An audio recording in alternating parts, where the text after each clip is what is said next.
What's up, guys? This is Julia from the Foxies, and I am your host of this week's episode of Live from Nowhere. And I am super stoked because I get to talk to the merch guys and gal of our industry today. We have Matt, Danielle, and Lou. What's up, guys? Hi. Matt, how are you? How's it going? I feel like we're dating over Zoom, all of us dating together. It's kind of nice in a weird way. Awkward blind date. Yeah, it's an awkward blind date, but I can see you. Just can't hug you, you know? But thank you so much for being here and chatting with me and telling your side of, you know, being a merch human, being the people that make the memorabilia for live shows and for fans. We're going to start with a little trivia. And I thought it'd be cool to do this, just kind of loosen up ourselves before we kind of start talking about your merch stories. So are you guys ready for trivia? Urn. Who wouldn't want to spend forever immortalized in this urn? A, Britney Spears. B, Red Hot Chili Peppers. C, Kiss. D, Black Sabbath. 3, 2, 1.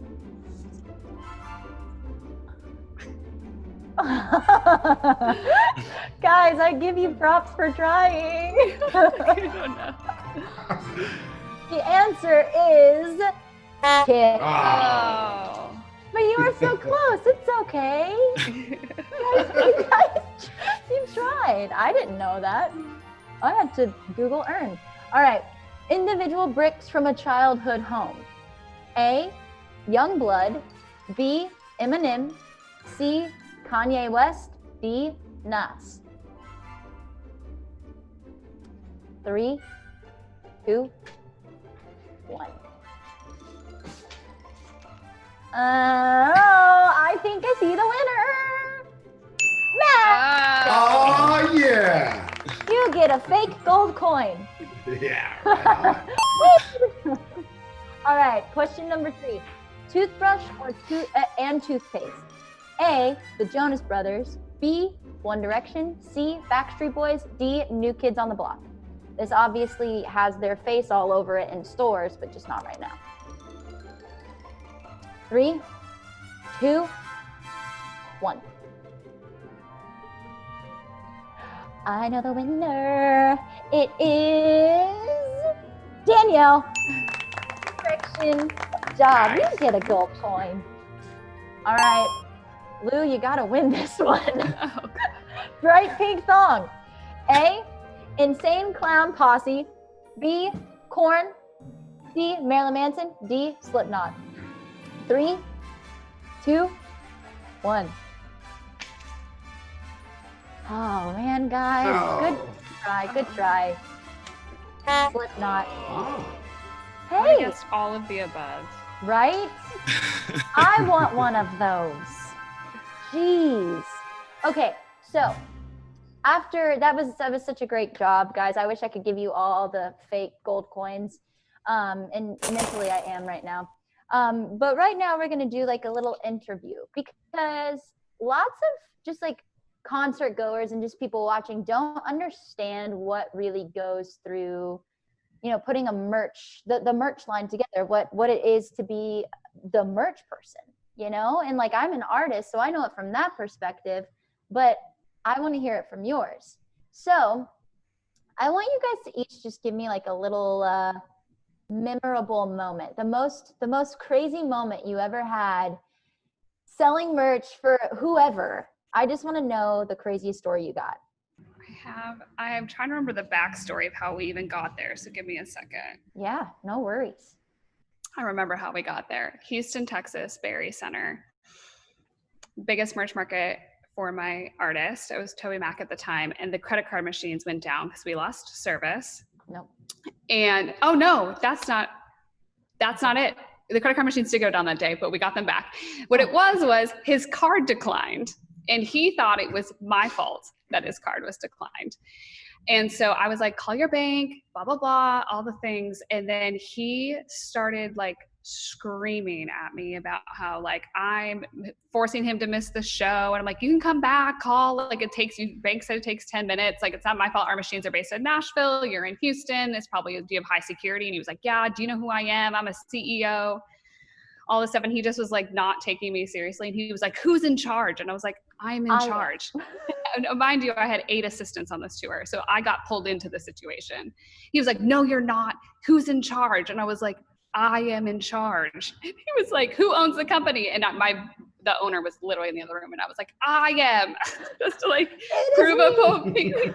There's no one higher besides Toby. Would you like me to go get him? He will tell you I am in charge. And it was just like this, and his wife was just like mortified. And then it turns out it was not me, and his bank went through, and he got all of his merch, and then he tried to accuse me of stealing because in it all we had dropped a bracelet, a $5 bracelet. Oh my gosh. Well, I give you mad props, because being a woman in this industry is very, very hard, no matter what role we play. You know, it's hard. He was like, do you know how much sales I do? And I was like, do you know how much sales I do? Dude, yes, that's what I'm saying. Stick it to the man. You're like, that's right. I'm in charge. This is me. Yeah. So that was like my craziest. I walked away. One of my assistants, Michael, walked up and he was like, I thought you were going to get punched. I was like, me too. I was just bracing for it. I was just ready. I would have thrown one back. That's right. Yeah. I like that. Thank you, Danielle. All right. Who's next? I can go. Yeah. Cool. All right. Probably the most hectic and crazy story would be, there was a festival, it's called the Classics. So it was a Classic East, West, and Northwest. So we're running these festivals across the country, and I'm with Journey at the time, but my company runs the merch for all the other bands. So I, in turn, just by default, become the guy that runs the merch for all the bands. So comps are a big deal on tour. Like when you get some of these, as all of you will know, some of the band husbands, band wives, friends, family, it can get kind of hectic. And with this festival, you have all these classic rock bands, comps start getting out of hand. It got to the point where about a quarter of my truck was meant for comps. Oh, so, wow. And this is just me and 2 other people. So I, on the fly, had to call and randomly find people in those states that weren't doing anything that day just to come in, pay them, and help run comps in the trailer.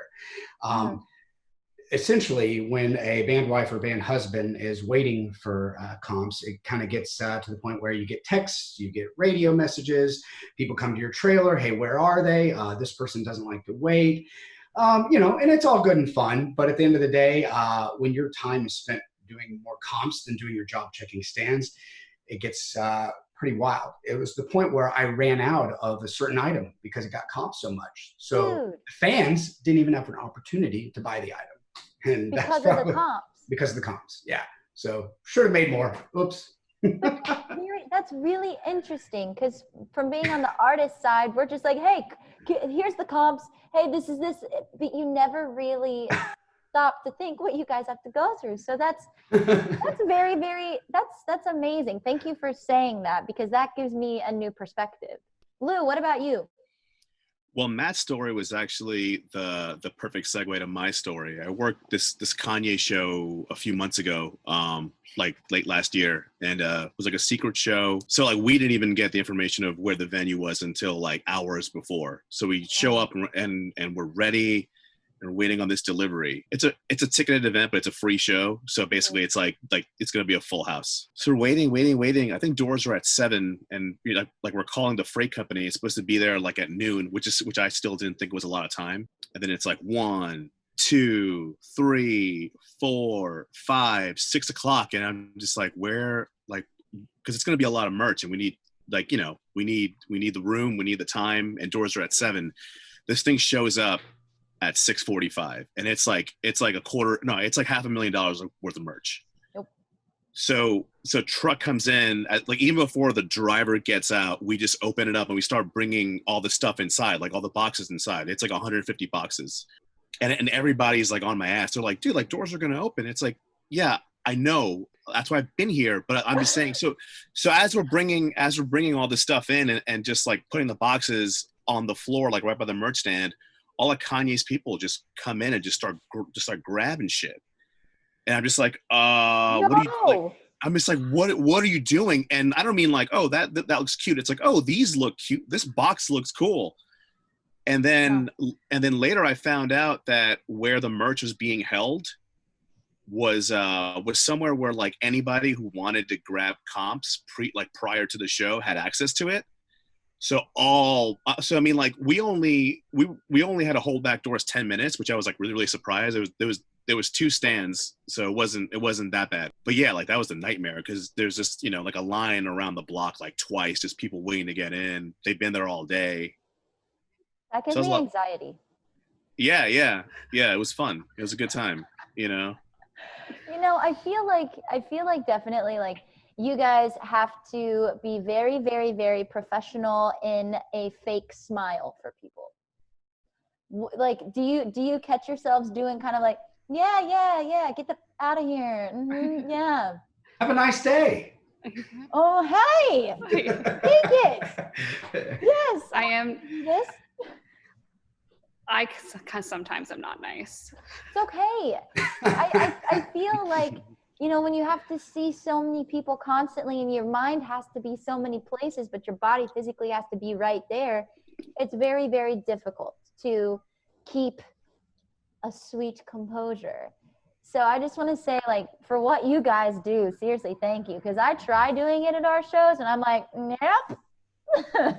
Revert backstage. I'm gonna go drink a beer.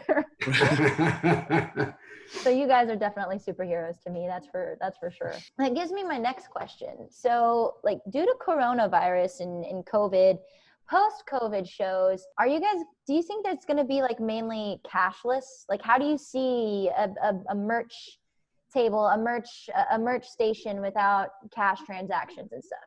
So, good question.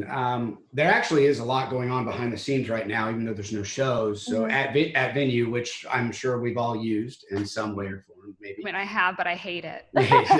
So they're partnering up with Live Nation, especially in the amphitheater realm. So essentially, they're going to partner up where all the amphitheaters are going to use the same settlement system, and they're going to go to cashless options.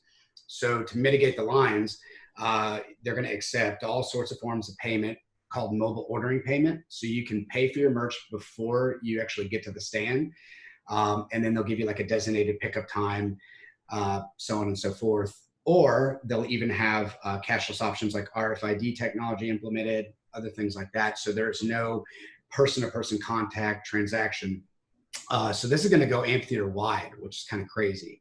They're going to have like shower curtains and, you know, plexiglass and stuff, but cashless is the wave of the future. I hope that we can still accept cash because some people that's what they love. They carry cash. Sometimes it's easier to have cash on hand, especially with expenses that we have and stuff. But it's going to go widespread for the good or for the bad. I would say we're mostly there. Yeah. In club world, hip hop world, I'm 65% credit. Casey Musgraves, who I was out with last year, she was 85% credit. So I think the machines that I use, I've been using them for a while. They're the fastest chip processor. They process in about 3 seconds. I do 0 receipts. We can do touchless. We do lots of Apple Pay. So I just plan on keeping those machines and they process so fast. I've not having to sign receipts and processing in 3 seconds. My line moves super fast. Yeah. So I'm mostly already touchless and mostly already cashless. So we probably will accept cash. I'm working on some tailgate events. We might not accept cash for those because it's still rampant, but in the future, I think more people are going to be prepared to be cashless. So the less we have to use it, the better. Yeah. This is going to be a rapid fire question, okay? I just came up with this. What's the craziest thing you've ever sold? Ready, set, go. Tell me, Matt. We already did it in the trivia. Thongs. Yeah, Danielle. I've sold, I don't even know. I'm one of those merch people that don't really let my artists sell stupid things. So if they present it, I'm like, we ain't doing that. To me, it works. Like, I mean, I guess like coffee mugs, but then they get shattered and you're like, this is stupid, but they sell. So coffee mugs. Yeah. I like that. I like it. Lou? Probably the craziest thing I sold was we used to sell these wigs, these like pink Nicki Minaj wigs. They just came in like little like plastic little like yeah, that was fun. I remember one. I had an artist whose mom, she was a momager, and she would go to the Atlanta market and she would buy all the tchotchkes like at the Atlanta market, and it wasn't even like branded, and we had to like just sell them at the merch booth. And it was just like every week it was like, what are we getting today? It would be like disco ball rings. I was like, she's plays guitar and like sings pop songs. Like you know, that I was always like, you get limited to 4. Pick 4. Yeah. She showed up with like a whole tub, and she's like, I just got these at the Atlanta market. And I was like, you know, I definitely think that if they were like, if it's branded and on brand, it's a dope idea. But there, you know, my luck, I'd probably like end up getting like Santa Claus tchotchkes and stuff. Be like, hey, this is from a Foxy show. Check it out. Take it. Well, I like that. That's rad. Okay, last just like interview question. Are there stereotypes for merch people, and do you agree with those stereotypes? Yes, and not all the time, but there is stereotypes. Yeah, what are they? One of the big ones, and we've all experienced it maybe, is that merchandisers have an easy job out there. And that's the biggest one, is a lot of people don't understand there's so many different levels of merch. You can do clubs, theaters, arenas, stadiums, you know, festivals. But, you know, I think that's the biggest one for me, is where some people think, merch guy, merch girl, easy job. You wake up late, sell some shirts, no big deal. There's a lot that goes in the front of that and the back of that. So I think to me, that's one. Yeah. Cool. Yeah, I would say that. And I'm like, okay, well, I work 10 a.m. to 5:30 in the morning. So you tell me. And I work on every off day. So, but yeah, so I get frustrated on that. But also then like my first big artist tour, apparently had gotten back to me. A crew guy was like, what? We're having a girl. I hope she knows how to unload a trailer. And I was like, I can close a trailer door by myself. Thank you. And so like the first day I saw him, and I just like threw up the trailer door and locked it. And he was like, okay, I guess she can do it. I was like, I don't need your help. So from a female perspective, it's like, can she push a dolly or a hamper? And I was like, yes, I can do it. Thank you. Yeah, I can totally see how that can get kind of frustrating. It's like, I know what I'm doing, back off.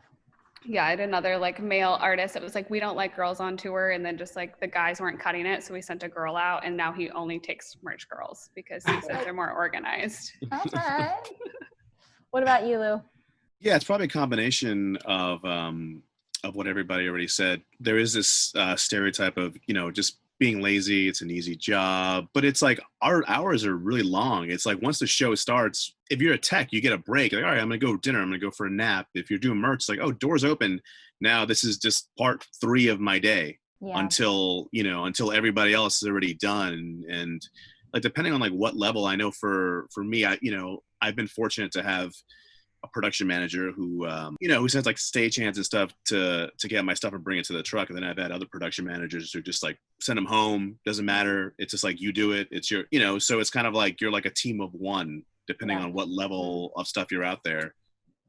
You get a good tour manager, production manager is sometimes your best friend. They watch out for you because they know that merch is making the money. A lot of people cost money. We make money, and it's kind of that thing, I think. So you guys keep the whole thing afloat. Without you, like, there would be there'd be memories, but people wouldn't be able to hold on to them. So that, to me, is a very big superpower that you guys have, for sure. All right, guys. So give me kind of like a rundown of your daily schedule with your jobs and whatnot, because I know that they have to be pretty hectic. Yeah. I say mine's very different, but if you guys want, Lou or Matt, if you guys want to do like a stereotypical rundown, and then I can do I flip merch on its head and do it very differently than most people. So I can do it after that. Sure. Cool. Sure. Stereotypical model of merchandise for in my opinion would be, you wake up, you've already got your pull sheet together from the night before. So you know what your sales are, you know what you need to get in the trailer or the truck to pull for this show.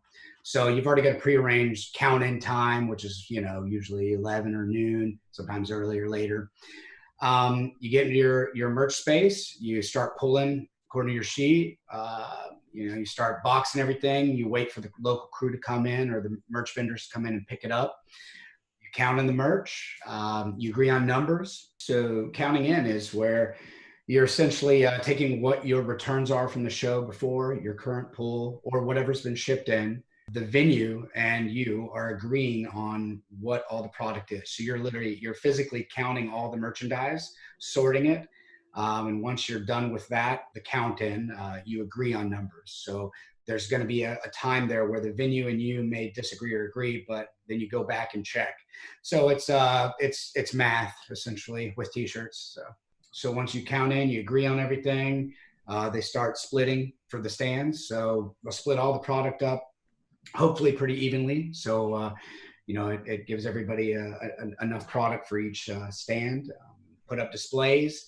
You check the stands, make sure the displays look good beforehand. Everything's where it needs to be. You get some of these artists that have to have it a certain way, or maybe you've got a co-headliner where it's got to be 50-50, and you got to literally have a tape measure out there to make sure that this artist has 50% of the space or whatnot.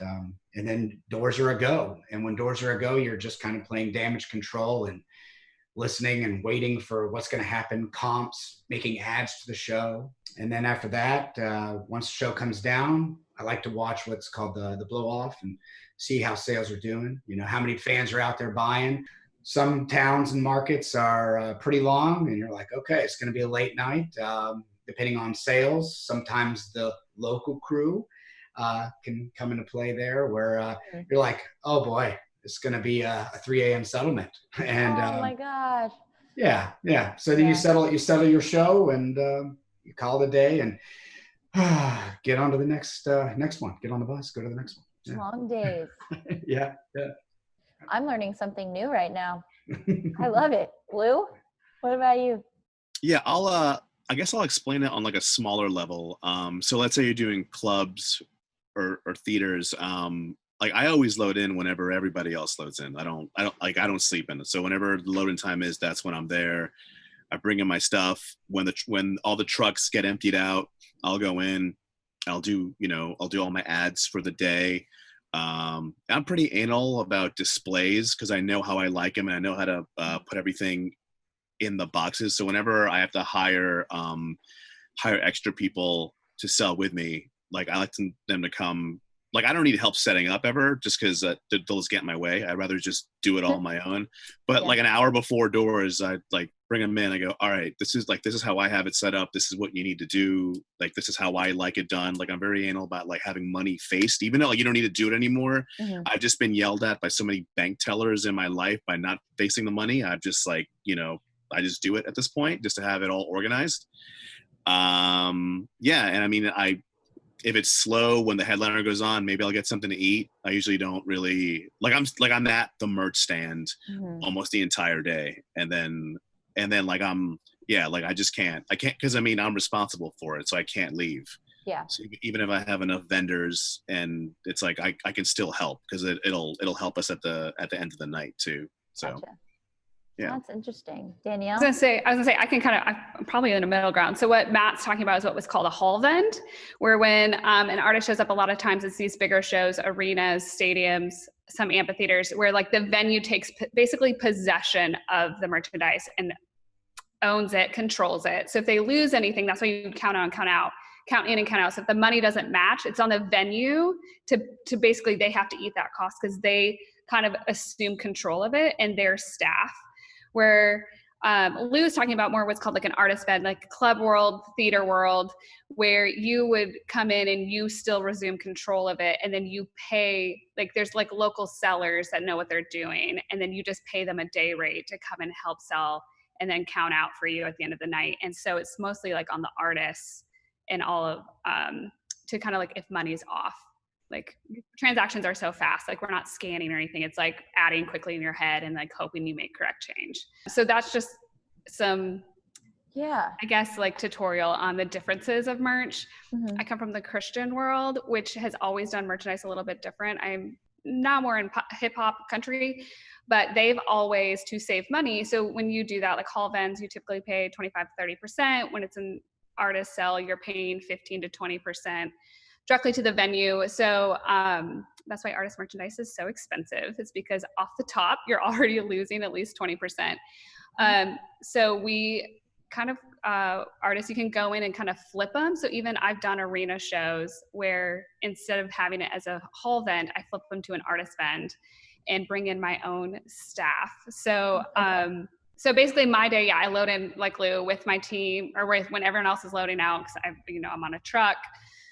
We're in Club World, but my hip hop artist sells so much merch. We have our own semi. And so we unload with everybody else, and then we're setting up. I have my displays. I do pipe and drape. I am so anal. I steam my t-shirts every day because there are no wrinkles on my displays, on body molds. Like I don't do grid. My artist, I have to do it for even hall vends. Like he won't let the halls even do the displays because he doesn't like them. So we do like very branded, very things I'm anal about how I set up my boxes. So if I have people come in, so a lot of time I bring in what's called volunteer sellers, which are basically fans, which I love. So they get in for free and they get a free t-shirt, and I have to bring them in about an hour before and train them. And sometimes I get repeats, but a lot of times it's like, I've never touched a t-shirt behind a counter before, and I teach them credit card machines, but they're really enthusiastic because they love the artist so much. They're my best upsellers. They're like, but did you get the hoodie? And so, because the hoodies are the best. And so that's kind of how I do it. And then we count out. I am like a machine on count out. I'm done before production almost every time. Hall vends are different because you're verifying and they have to so I get, my poor hall staff, I've gotten better, but I'm like efficiency queen around here. And everyone gets a count sheet, everyone counting, we're tearing down, you're helping me push out. But at the end of the day though, I'm getting on the bus, and I'm also in charge. There's often like a staff back home, but I own my own company. And so it is a staff of me. And so I'm on the bus prepping shipments, sending reports, looking at inventory, looking at what we need. Something probably got counted wrong, which is fine. I'm just trying to get out and I'll recount in the morning. So that's me. We ship in pallets every 3 days, I would say. 60% of my sales are hoodies, and they're not a lot in boxes. So we clear semi pretty quickly in my world. So, and we don't come home for 2 months. Some tours, Weekend Warrior, Christian World, Country World, they come home every week, which is really nice. But in Club World, I'm out for 2-3 months at a time. That's amazing to hear everybody's like day to day, because, nobody thinks about what all the certain jobs go through, to put on such an amazing production. You don't understand what they go through until you guys are sitting here and you're telling us. So thank you so much, because now I feel like I said earlier, I have a better perspective on your all's job and what you have to do. It's a lot of shit. So I definitely give you props. I could not. I'd be like, I need some ashwagandha to stress me like zero. I need less zero stress. I mean, it's on my daily vitamin routine, ashwagandha. Ashwagandha, it's good, right?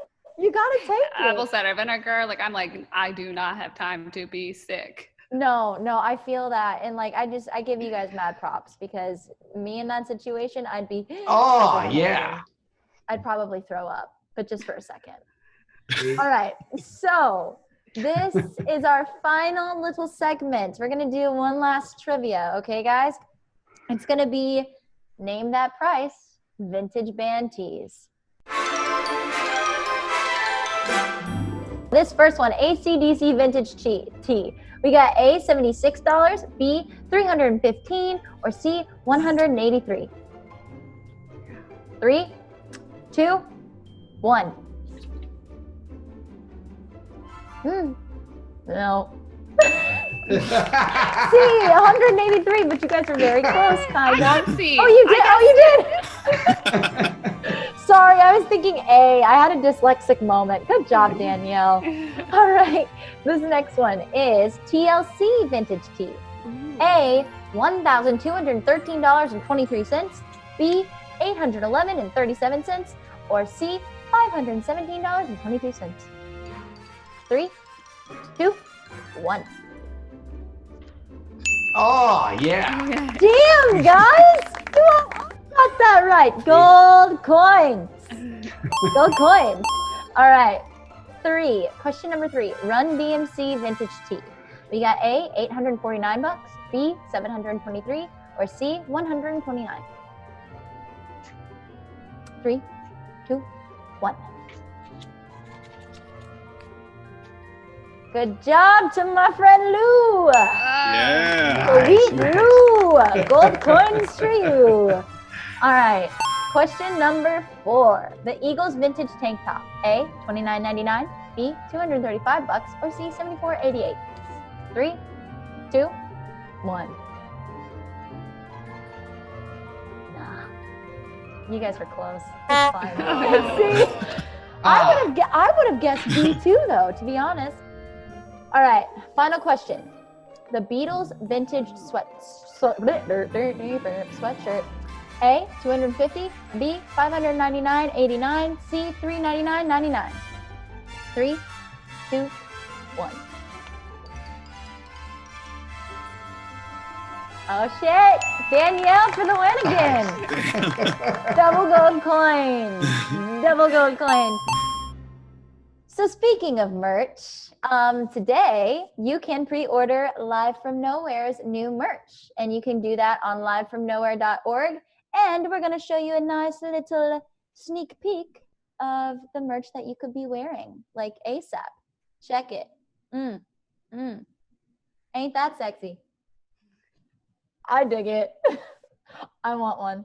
That baseball career, I'd wear that. Right? I'm picky. I'm too sexy for my shirt. Too sexy for my shirt. So sexy it hurts. I would picky, wear that picky. playing baseball. I would. On our non-existent rec summer leagues. Yes. On our imaginary week.